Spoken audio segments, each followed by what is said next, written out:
Topic है हमारा वीस जोन ला। तो ये जो ला है ये भी हमें जो है प्लेन्स की डायरेक्शंस के बारे में बताता है। इसमें जो है ट्विस्ट ये है कि इसमें जो है हम दो प्लेन्स को कंसिडर करते हैं, हम जो है दो प्लेन्स के इंटरसेप्ट्स को कंसिडर करते हैं। इस ला ने हमें एक मेथड बताया है, एक फार्मूला दे दिया है कि उस फार्मूले से आप इन दोनों प्लेन्स की इंटरसेप्ट्स को सॉल्व करो। सॉल्व करके जो आपके पास आंसर आता है वो वाले जो आपके पास इंटरसेप्ट्स के लिए जो है एच के एल की वैल्यू आती है। तो वो जो हमने दो प्लेन लिए थे ना, जो कंसिडर किए थे, वो दोनों प्लेन उस पॉइंट पे जाके जो है हमारे पास मीट करते हैं, मिलते हैं उस पॉइंट पे जाके। तो इसने जो है हमें एक मेथड बताया था। उससे पहले जो है इस जो है लॉ को पढ़ने से पहले हम देख लेते हैं कि जो वीज इंडिसेस होते हैं ये क्या होते हैं। ये जो है नियरली इक्वल होते हैं मिलर इंडिसेस के। मेथड इनका एक ही है, लेकिन मिलर ने जो था वो थोड़ा हमें इंटरसेप्ट करके फिर रेसिप्रोक और फिर सिंप्लीफाई का प्रोसेस बताया था। इसने हमें सिंपल सिंपल प्रोसेस बता दिया था कि ये ऐसे का प्रोसेस है, तो सिंपल में जो है ऐसे इंटरसेप्ट्स ले लो। तो अब जो है हम देखते हैं कि जो वीस इंडिसेस होते हैं वो हम कैसे फाइंड आउट करते हैं। अब वो कहता है कि ये हमारे पास जो है एक क्रिस्टलोग्राफिक स्ट्रक्चर है। इसमें जो है हमारे पास यहाँ पर एक पॉइंट है। इस एक पॉइंट की जो है डायरेक्शन क्या है ये बताएं। इस एक पॉइंट के पैरेलल क्या प्लेन्स बन रहे हैं वो बताएं। इस एक पॉइंट की जो है क्या उसके पॉइंट पे मीट कर रहा है कोई प्लेन, हमें वो बताएं। तो उसको जो है ये सारी चीज़ें एक्सप्लेन करने के लिए पहले हमें पता होना चाहिए कि ये हमारे पास कोऑर्डिनेट सिस्टम कौन से है। अगर ये कोई सिस्टम है तो इसके कोऑर्डिनेट्स कौन कौन से हैं हमारे पास। तो अगर जो है हम कंसिडर जो है मोस्टली हम यही कंसिडर करते हैं कि एक्स वाई जेड हमारे पास कोऑर्डिनेट सिस्टम होता है एक। तो अब जो है हम देखेंगे हम जो 20 इंडिसेस हैं वो इस कोऑर्डिनेट सिस्टम से हम किस तरह लेते हैं। जो है वी सिटीज हम कहते हैं it is a ratio of x y z intercepts of plane to the unit cell intercepts. कि हमारे पास जो है ratio of x y z ये अलग से इंटरसेप्ट्स हैं प्लेन के, ये दो बातें याद रखनी है, ये प्लेन के इंटरसेप्ट्स हैं। जबकि जो हमने ए बी और सी जो है लेट कंसिडर कर लेते हैं कि यूनिट सेल के इंटरसेप्ट्स हैं वो कौन से हैं, ए बी और सी। मतलब ये एक पूरे यूनिट सेल के, ये जो एक्स वाई और जेड है ये तो डायरेक्शंस में भी आ जाते हैं ना। तो ये प्लेन्स की डायरेक्शन है हमारे पास। तो जो ये यूनिट सेल के इंटरसेप्ट हैं वो हमारे पास हम कंसिडर कर लेते हैं कि ए बी और सी है हमारे पास। तो इनके जो है रेशियो से जो हमारे पास वैल्यूज़ आती हैं, जो हमारे पास पॉइंट्स आते हैं उसको हम वी इंडिसेस बोल देते हैं। वो आते कैसे हैं हमारे पास, हम कह देते हैं intercepts of unit cell at X is equal to A, कि जो एक्स की साइड पे जो है हमारे पास है वो ए है। Intercepts at Y is equal to B, जो वाई की साइड में है वो बी है। And at Z is equal to C. और हमारे पास ये जो यूनिट सेल है ये कौन सा है, ये वन वन और वन का है। और ये जो है यू वी डब्ल्यू इसको हम कंसिडर कर रहे हैं, इसको हम सपोज कर रहे हैं कि ये हमारे पास जो है वो वाली डायरेक्शन है जिसके ऊपर हमारे पास जो है प्लेन के इंटरसेप्ट्स और यूनिट सेल के इंटरसेप्ट्स जो हैं फॉर्म कर रहे हैं, जो इस डायरेक्शन को जो है डिटरमाइन कर रहे हैं। यू वी डब्ल्यू हमारे पास वो पॉइंट्स हैं जिस पे जो है इन दोनों की रेशियो जो हमारे पास जो है बन रही है।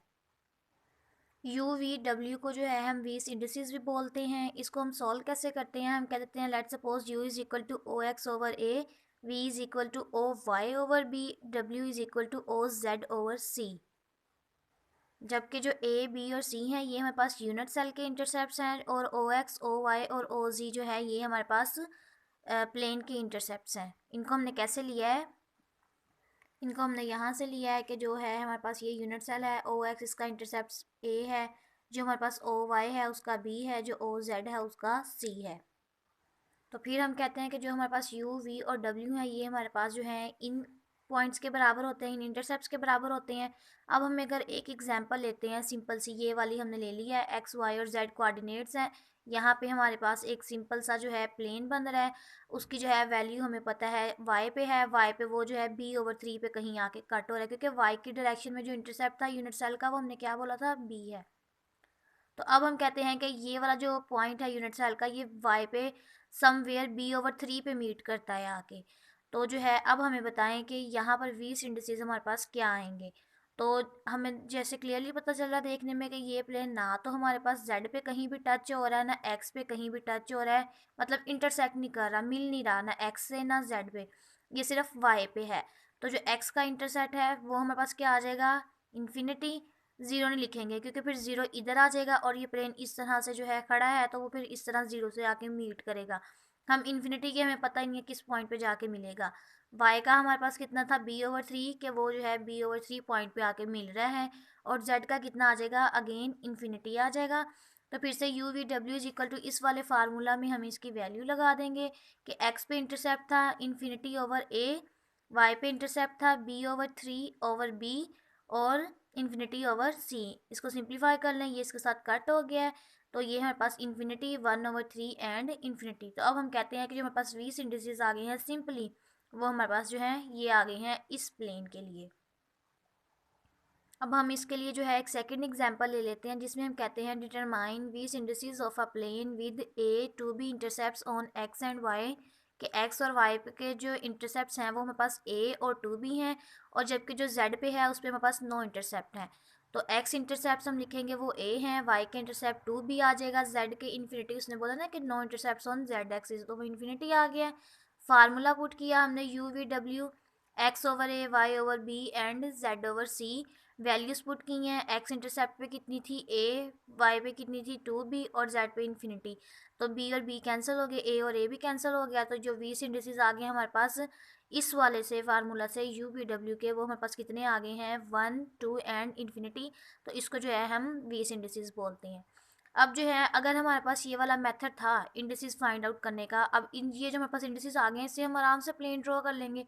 जब हमारे पास ये वाला मेथड था तो हमें जो है उसकी ज़रूरत क्यों पड़ी, मिलर इंडिसेस की ज़रूरत क्यों पड़ी, क्योंकि जो 20 इंडिसेस था इसमें कुछ प्रॉब्लम्स थी। प्रॉब्लम इस तरह से कि ये हमें जो है प्रॉपर इन्फॉर्मेशन नहीं दिया था, इसमें कॉम्प्लिकेशंस आ रही थी हमारे पास। जैसे यहाँ पर है ना, ये हमारे पास जो है इसकी एक कोऑर्डिनेट की वैल्यू जो है 1/3 में आई है, फ्रैक्शन में आई है। तो हम कहते हैं कि 1/3 is a fraction in a plane coordinate. तो वो फ्रैक्शन जो है हमें फाइंड आउट करने में जो है डिटरमाइन करने में यहाँ पर कि वो एग्जैक्टली 1/3 यहीं पर आई है, वो थोड़ा सा आगे भी हो सकती है, थोड़ा सा पीछे भी हो सकती है, हमें मुश्किल होती है इस तरह करने में। तो इसलिए जो हम कहते हैं कि फ्रैक्शन में अगर हमारे पास इसमें आंसर जो है फ्रैक्शन में भी आ सकता है, तो इसीलिए जो है हमें ये जो है हार्ड टू डिफाइन है, और हम जो है मिलर इंडिसेस यूज़ करते हैं, क्योंकि मिलर इंडिसेस में हम रेसिप्रोकल कर लेते हैं, रेसिप्रोकल के बाद हम सिंप्लीफाई कर लेते हैं, सिंप्लीफाई करने के बाद फिर से हम उसका जो है कटिंग कर सकते हैं उसकी। तो हमारे पास फ्रैक्शन में आंसर नहीं आता, हमारे पास सिंपल सिंपल जो है होल नंबर्स में आंसर आता है और हम उसको पुट कर सकते हैं।